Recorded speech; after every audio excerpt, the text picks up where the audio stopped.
Hi friend, कैसे हैं आप सब लोग। उम्मीद है आप सब लोग ठीक होंगे। तो आज हम द गेट मिस्ट्रिकल रियलम के एपिसोड नंबर 3 एक्सप्लेन करने लगे हैं। अगर आप में से किसी ने भी एपिसोड नंबर 2 चेकआउट नहीं किया तो जल्दी जल्दी जाकर एपिसोड नंबर 2 चेकआउट करें। बिना देरी के इस एपिसोड को हम शुरू करते हैं। तो एपिसोड के स्टार्ट में हमें दिखाया जाता है एक जगह का सीन जहाँ पर एक गुंडों का जो लीडर होता है वो एक इंसान को बुली कर रहे होते हैं और कहते हैं कि तुम्हारी हिम्मत कैसे हुई कि तुमने हमें हमारी रकम वापस नहीं की। तो वो आदमी कहता है कि मेरे पास कोई पैसे नहीं है और मैं तुम लोगों में से किसी को भी 1 रुपया नहीं दूंगा क्योंकि मेरे पास पैसे है ही नहीं। और जो भी लोग होते हैं वहाँ पर चुपचाप करके बस ये तमाशा देख रहे होते हैं। उस आदमी का कोई भी यहाँ पर मदद करने के लिए नहीं आता।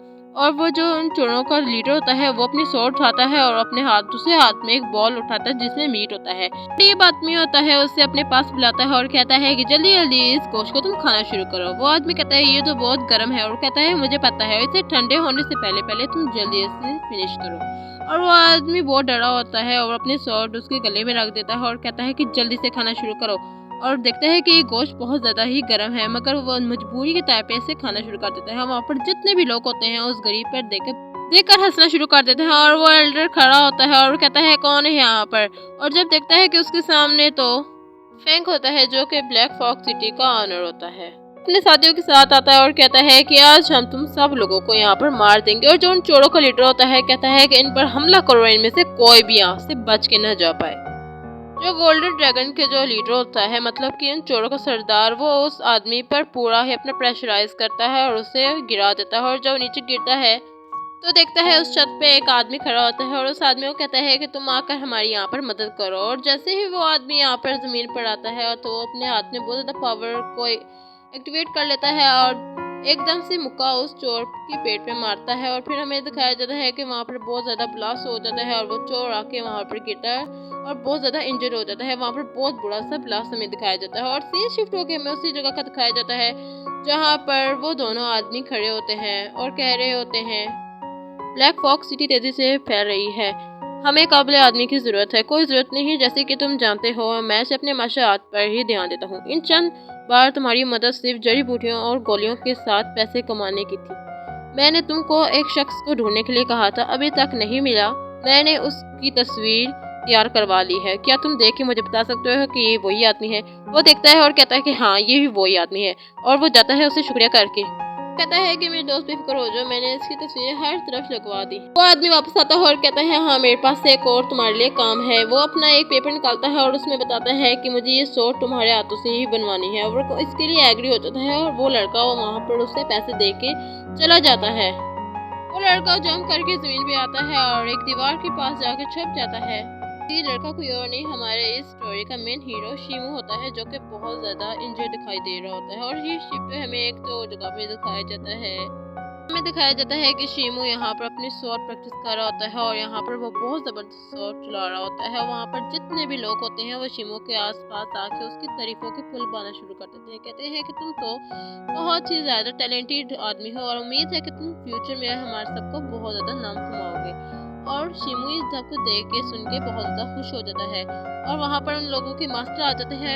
वो सब लोग अपने मास्टर के सामने ग्रीट करते हैं और अचानक से उसका मास्टर उसे अपने पास बुलाता है और कहता है कि शिमू तुम्हें पता है कि मैंने तुम्हें यहाँ पर अकेले में क्यों बुलाया। वो कहता है कि मास्टर मुझे नहीं पता। फिर उसका मास्टर कहता है, जो मास्टर होता है वो कहता है शिमू तुम्हें नहीं पता हम सबको तुमसे कितनी ज़्यादा उम्मीदें हैं। और शिमू कहता है कि मुझे माफ़ कर, मैं तो एक काम सा लड़का हूँ। और ये कहते हुए शिमू के अंदर बहुत ज़्यादा पेन होना शुरू हो जाता है। और जो कि उसका मास्टर कहता है कि शिमू क्या तुम ठीक हो। शिमू कहता है कि मुझे नहीं पता अंदर मेरे क्या हो रहा है, मतलब मुझे एकदम से बहुत ज़्यादा दर्द होना शुरू हो जाता है।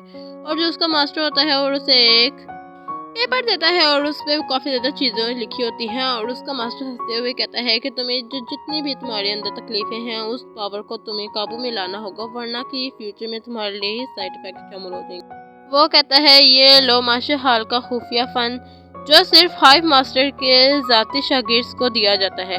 वो कहता है कि शुक्रिया मास्टर। और ये से उस पेपर में देखते हैं वहाँ पर ऐसी ऐसी चीज़ लिखती होती है। शिमू कहता है वाकई ही बहुत महंगी हैं, इसे मैं हमेशा याद रखूँगा।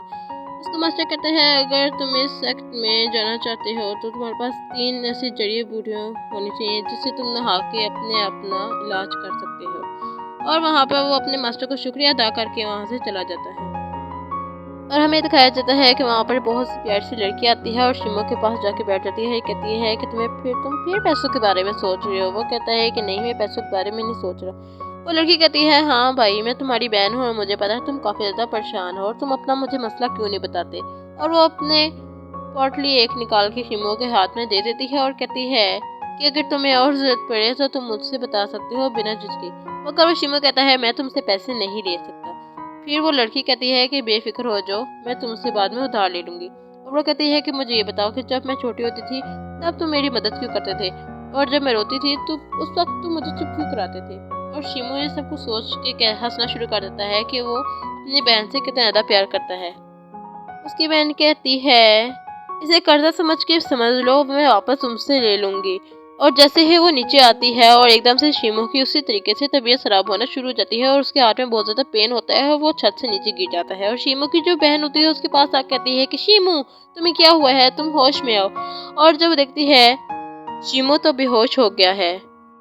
इसके बाद हमें शिमो के माइंड स्पेस की जगह दिखाई जाती है जहाँ पर एक मंकी होता है और शिमो के माइंड स्पेस की जितने पावर होता है वो सब के सब उसे कंज्यूम कर रहा होता है। और शिमो हमें ये बताया जाता है, शिमो कहता है कि यहाँ पर ऐसा लगता है कि मेरी रूह मेरे साथ नहीं है, मेरा जिस्म मेरे साथ नहीं है और मेरा दिल भी लगता है कि वो भी मेरे साथ नहीं है। और जो मंकी होता है वहाँ पर जाके एक अपने हाथ में बहुत ज़्यादा पंच को रेडी करके उस पर हमला करता है और वहाँ पर जितनी पावर होती है सब के सब वो मंकी कंज्यूम करना शुरू कर देता है।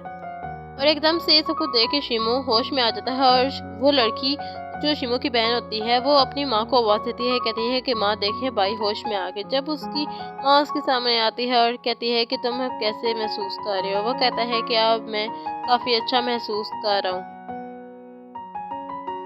उसकी माँ कहती है कि अब तुम ठीक हो। वो कहता है कुछ नहीं, मेरा जहन बस उलझ गया है, शायद ये सिर्फ एक ख्वाब था। तो उसकी माँ कहती है हाँ टी स्पिरिट शिमो, तुम्हें जल्द से जल्द उन मेडिसिन को ढूंढना पड़ेगा और तुम अपने जिस्म को भी ताकतवर बनाना होगा। तुम्हारे सीने की गारंटी 5 साल की उम्र से ही शुरू हुई थी। वो अपनी माँ से कहता है कि ये सब बातें आपको कैसे पता।